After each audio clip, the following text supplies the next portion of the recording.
Oh, God. Thank you so much for bringing up the podcast. Never Before really kind of started 2 years ago. I'm friends with Lena Dunham, you know, problematic fave, love her to death.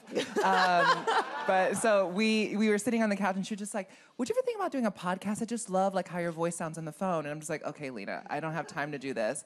And then I thought about it. I went home and I was like, wait, this could be an interesting idea. Your voice is amazing, though. It's so soothing. So soothing. Yes. How are you, Francesca? Oh. But there was this sense of me being like, oh, if I wanted to do this on TV, it would take years of development and having already done that. We understand, know. You're I was part of Janet's pilot.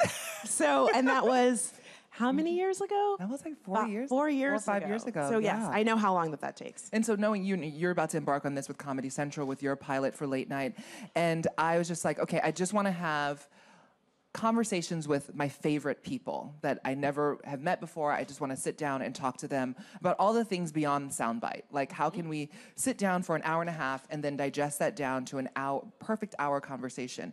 And so for me, when we were thinking about a guest list, I came up with all these dream people. And a lot of them said yes. And I was gagged for the gods. I was like, oh my God, I'm going to go to the Hollywood Hills and sit with Miss Tina Knowles on the balcony where she does all of her corny jokes, and we're going to be able to talk about how much Destiny's Child means to me. And I knew my intentionality was to get that across to her because I knew how much she had contributed as a creative force behind that group. But that was really even interesting, just hearing all of the little ins and outs of how she had to make costumes and carry their luggage. And but cut out her blonde highlights to put in Beyonce's hair because she forgot to bring the weave for Beyonce to have her highlights for her first video. I'm like, this is mother love. This is love. So in other words, people have been giving Beyonce their edges since the beginning of time. It's amazing. But what I loved about, you know, the podcast thus far is that it sounds like people are really willing to go there with you. What? I don't know why. I mean, I know you as a friend in the sense that, like, I've had a relationship with you, but it was really cool to just hear that people are willing to open up to you. Was there any preparation that you've done personally to kind of make sure that you were ready to go deeper in these conversations? I think, you know, the interesting thing with being a journalist and also being an interviewer and asking questions is that you have to do a lot of research, but then as soon as you sit down, you have to forget that research.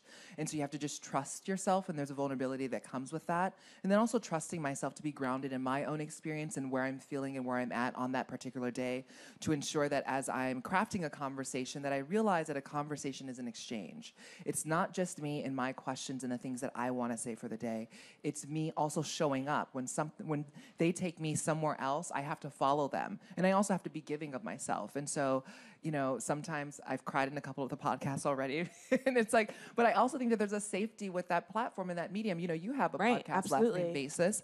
And there's this sense where, you know, there's a safety because there's no cameras on you. And you kind of forget that the microphone is in between you. And there is something about the intimacy of that exchange in that space that lends itself to these sudden revelations.